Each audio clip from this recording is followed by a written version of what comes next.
आपका स्वागत है मेरे चैनल मोटिवेशन फैक्ट में। बनाती है पराये पुरुषों से शारीरिक संबंध। मित्रों, एक समय की बात है जब भगवान शिव माता पार्वती के साथ कैलाश पर्वत पर विश्राम कर रहे थे।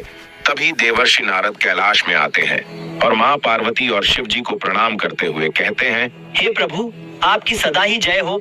आप ही आदि और अनंत है। प्रभु, आज जब मैं पृथ्वी लोक पर भ्रमण कर रहा था तब मैंने देखा कि कई सारी स्त्रियां शिव महापुराण का पाठ कर रही थीं और आप ही की पूजा मन से मग्न होकर कर रही थीं। जो स्त्रियां भी सर्व गुणों से संपन्न पति की चाह रखती है वे सभी आप ही को जल चढ़ाती है, सोमवार के दिन उपवास तथा निर्जला व्रत करती है, आपको ही परम परमेश्वर रूप में पूजती है। हे प्रभु, आप जैसे पति पत्नी बनकर 7 जन्मों के फेरे भी लेती है। हे प्रभु, एक शाश्वत सत्य यह भी है कि माँ पार्वती और भगवान शिव की जोड़ी तीनों लोकों में अनंत काल से प्रख्यात है। किंतु आज मैंने एक विचित्र घटना को देखा कि कुछ स्त्रियां पति की आंखों में धूल झोंक कर अन्य पुरुषों के साथ अनैतिक संबंध बना रही थीं। यह देख मेरे मन में 3 प्रश्न उठे। हे प्रभु, मैं इन्हीं प्रश्नों के उत्तर जानने हेतु आपके पास आया हूँ। कृपा करें और इस भक्त की आशंकाओं को दूर करें। मित्रों, तब भगवान शिव कहते हैं, हे नारद मुनि, आप अपनी शंकाओं को निसंकोच होकर कहें, मैं अवश्य ही आपकी शंकाओं का निवारण करूंगा। तब देवर्षि नारद कहते हैं, हे प्रभु, मेरा पहला प्रश्न है कि किस श्राप के कारण स्त्रियां पराये पुरुषों के साथ संबंध बनाती है। मेरा दूसरा प्रश्न है कि पति से धोखा करने वाली स्त्री के साथ क्या होता है। और तीसरा प्रश्न है, पति के अलावा अन्य पुरुष के साथ संबंध बनाने से स्त्री को कौन सा पाप लगता है। मित्रों, तब भगवान शिव कहते हैं, हे नारद मुनि, आपने समस्त नारी जाति के कल्याण हेतु महत्वपूर्ण प्रश्न किए हैं। इन सारे प्रश्नों के उत्तर मैं आपको इस एक कथा के माध्यम से देता हूँ। आप इसे ध्यान से सुने। जो भी स्त्री पुरुष इस कथा को ध्यान से पूरा सुनता है उसकी सारी मनोकामनाएं पूरी हो जाती है तथा उसे मनचाहा जीवन साथी मिल जाता है। जो कोई इस कथा का प्रसार करता है उन पर मेरी कृपा दृष्टि सदैव बनी रहती है। तब देवर्षि नारद कहते हैं, हे प्रभु, मैं इस कथा को पूरा ध्यान से सुनूंगा और इसका प्रसार भी करूंगा।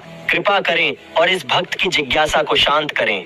मित्रों, तब भगवान शिव कहते हैं, हे नारद मुनि, एक समय की बात है, ब्रह्मा जी ने जब सृष्टि निर्माण का कार्य शुरू किया था तब स्त्री की रचना करने में उन्हें कई वर्षों तक अभ्यास कर हर अंग और उसके अंदर गुणों की रचना करनी पड़ी। उसके मन को अति जटिल प्रकार से निर्माण किया गया, इसलिए स्त्री के मन को समझ पाना बहुत कठिन होता है। उसके अंदर सौम्यता और निष्ठुरता के दोनों गुणों को डाल दिया था। उसी प्रकार से उन्होंने स्वयं के शरीर से एक कन्या भी उत्पन्न की थी जिसका नाम अहिल्या था।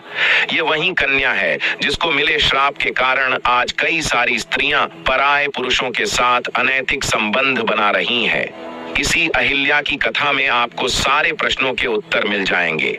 देवी अहिल्या अत्यंत सुंदर, गुणवान और चरित्रवान स्त्री थी जिसे वरदान था कि वह हमेशा के लिए केवल 16 वर्ष आयु की ही सुंदर कन्या बनी रहेंगी और कभी भी उनकी सुंदरता कम नहीं होगी।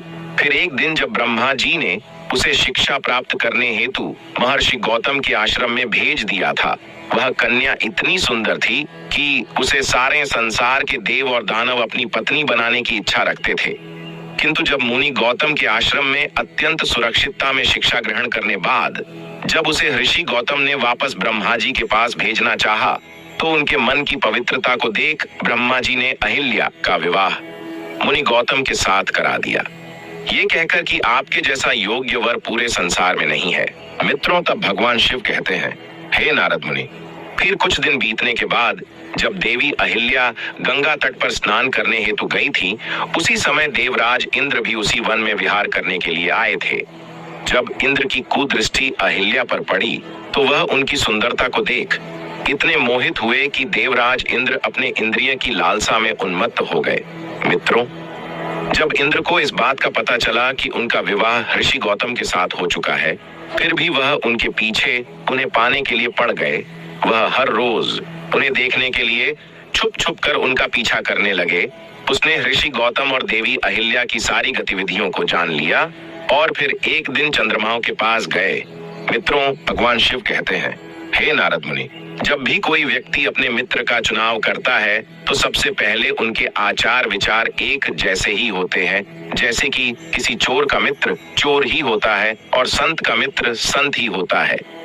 फिर एक दिन इंद्र और चंद्र ने मिलकर एक योजना बनाई, जिसके अनुसार एक रात को इंद्रदेव मुनि गौतम के भेष में अहिल्या के पास जाएंगे और चंद्रमा इस जोखिम भरे कार्य में उनकी सहायता करेंगे। हे नारद, चंद्रमा ने भी अपनी गुरु से धोखा किया था, जिसका कारण ये था कि चंद्रमा के गुरु देवगुरु बृहस्पति हैं। एक बार चंद्रमा शिक्षा हासिल करने के लिए बृहस्पति के पास गए थे।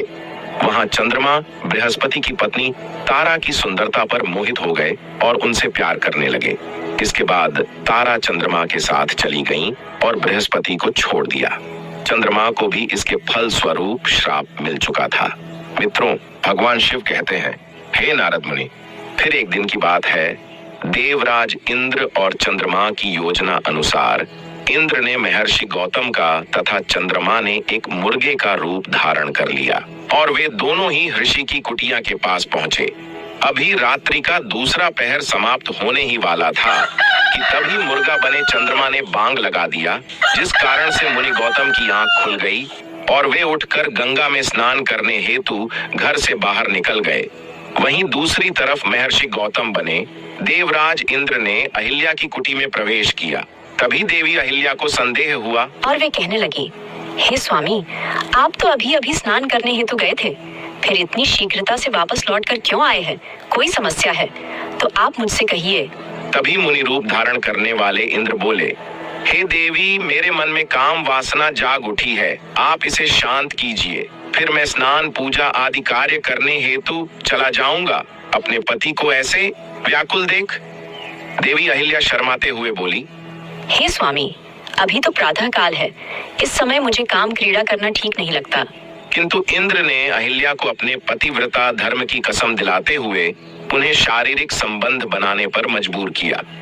मित्रों, भगवान शिव कहते हैं, हे नारद मुनि, दूसरी तरफ जब ऋषि गौतम स्नान करने हेतु जब गंगा तट पर गए तो उन्होंने देखा कि कोई भी अन्य व्यक्ति वहां पर नहीं था और काफी समय बीत जाने के बाद भी वहां गहरा अंधेरा छाया हुआ था। उन्हें जब किसी अनहोनी का आभास हुआ तब वे शीघ्रता से अपने घर वापस आए और उन्होंने देखा कि कोई अन्य व्यक्ति उनके जैसा भेष बनाकर उनकी ही पत्नी के साथ भोग विलास कर रहा है। ऋषि गौतम को देख अहिल्या और देवराज इंद्र अचरज में पड़ गए तथा शर्म के मारे दोनों ने झुकी नजर से अपने वस्त्र परिधान किए। तभी ऋषि गौतम को अपनी पत्नी की ऐसी हालत देख उन्हें बहुत गुस्सा आया और वे बोले, हे दुष्ट नारी, आज तुमने अपना पतिव्रता धर्म खंडित किया है।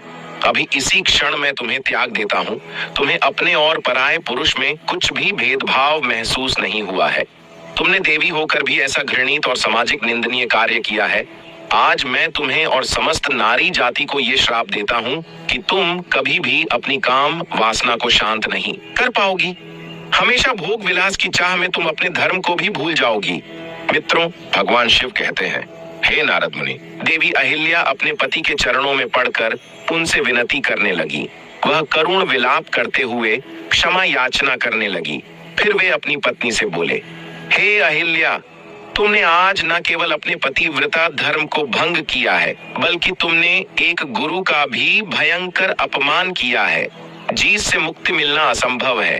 मित्रों, तभी देवी अहिल्या ने अपनी दिव्य शक्ति से ब्रह्मा जी का आह्वान किया, किंतु दूसरी तरफ उन्होंने श्राप देते समय बोला कि तुम्हारा शरीर हमेशा हमेशा के लिए पाषाण का बन जाएगा। मित्रों, तब भगवान शिव कहते हैं, हे नारद मुनि, उसी समय ऋषि गौतम ने जब देवराज इंद्र और चंद्र की तरफ देखा तो वे दोनों मुनि के गुस्से को देखकर स्वयं के असली रूप में आकर मुनि के चरणों में गिरकर गिड़गिड़ाने लगे। लेकिन गौतम ऋषि ने अपने कमंडल में जल उठाते हुए देवराज इंद्र को श्राप दिया कि जिस स्त्री की योनि की चाह में तुमने आज जो घृणित कार्य किया है, इसके फल स्वरूप तुम्हारे शरीर पर हजारों योनि यहाँ उत्पन्न हो जाएंगी। और चंद्र को भी उन्होंने श्राप दिया। मित्रों, उसी समय ब्रह्मा जी सहित अन्य देवता वहां पधारे। वे सभी होनी को तो टाल न सके, क्योंकि मुनि श्राप दे चुके थे। जब इन सारी बातों का पता देवताओं को लगा, तब उन्होंने ऋषि गौतम से विनती की और अहिल्या के श्राप से मुक्ति का समय पूछा। तब मुनि गौतम ने बताया कि त्रेता युग में श्री हरि के अवतार राम आएंगे और इस पाषाण रूपी मूर्ति को पैर से छूने के बाद ही वह इस पाप से मुक्त हो जाएगी। तब तक के लिए इस स्त्री की आत्मा को घोर नरक की यातनाएं भोगनी पड़ेंगी। उसे यमराज द्वारा कई जन्मों तक नरक की सजाएं सारी भुगतनी पड़ेगी और उसे भोगने बाद भी उन्हें तुच्छ प्राणी की योनि में जन्म लेना पड़ेगा। मित्रों, वहीं दूसरी तरफ देवराज इंद्र के शरीर पर जब 1000 योनि या उभर आई तो सभी देवी देवता उन पर हंस हंस कर उनका उपहास करने लगे। तब इंद्र सहित सभी देवता ऋषि गौतम से इस श्राप का उपाय मांगने लगे, तो उन्होंने सभी का सम्मान करते हुए उन सारी योनियों को आंखों में बदल दिया। मित्रों, शिव जी कहते हैं, हे देवर्षि नारद, अब आपको समझ आया होगा कि आखिर किस श्राप के कारण स्त्रियां पराये पुरुषों के साथ संबंध बनाती है, और जो भी स्त्री दूसरे पुरुषों के साथ भोग विलास करती है उसे कई वर्षों तक नरक की सजाएं भोगनी पड़ती है। जो भी स्त्री अपने पतिव्रता धर्म का पालन करती है उस पर मेरा आशीर्वाद बना रहता है। अगर कोई स्त्री जाने अनजाने में यह पाप करती है तो उसे घोर नरक की सजाएं भोगनी पड़ती है और किसी भी प्रकार के व्रत, तप और उपवास का फल प्राप्त नहीं होता है। उसके सारे पुण्य कर्म शून्य हो जाते हैं। हे नारद, आपके तीसरे प्रश्न के अनुसार पति को धोखा देकर पराये पुरुष के साथ संबंध बनाने वाली स्त्रियों के सारे पुण्य समाप्त होते हैं, और जो भी पुरुष दूसरों की पत्नी के साथ जबरदस्ती या मजबूरी में गलत कर्म पाप करता है उसे भी मृत्यु के बाद नरक में ही जाना पड़ता है और अगले जन्म में उस पुरुष को किन्नर की योनि प्राप्त होती है। जो भी स्त्री या पुरुष अपने जीवन साथी के साथ छल पूर्वक व्यवहार करते हैं उन्हें भी कई प्रकार के कष्ट भोगने पड़ते हैं। हे नारद, अब मैंने आपके सारे प्रश्नों के उत्तर दिए हैं। तब देवर्षि नारद कहते हैं, हे प्रभु, आज मैं धन्य हो गया हूँ। तो मित्रों, आशा करते हैं आपको ये कथा अवश्य ही पसंद आई होगी। तो कमेंट में सच्ची श्रद्धा से हर हर महादेव अवश्य लिखें। साथ ही चैनल को सब्सक्राइब करना ना भूलिए। आप सभी का धन्यवाद।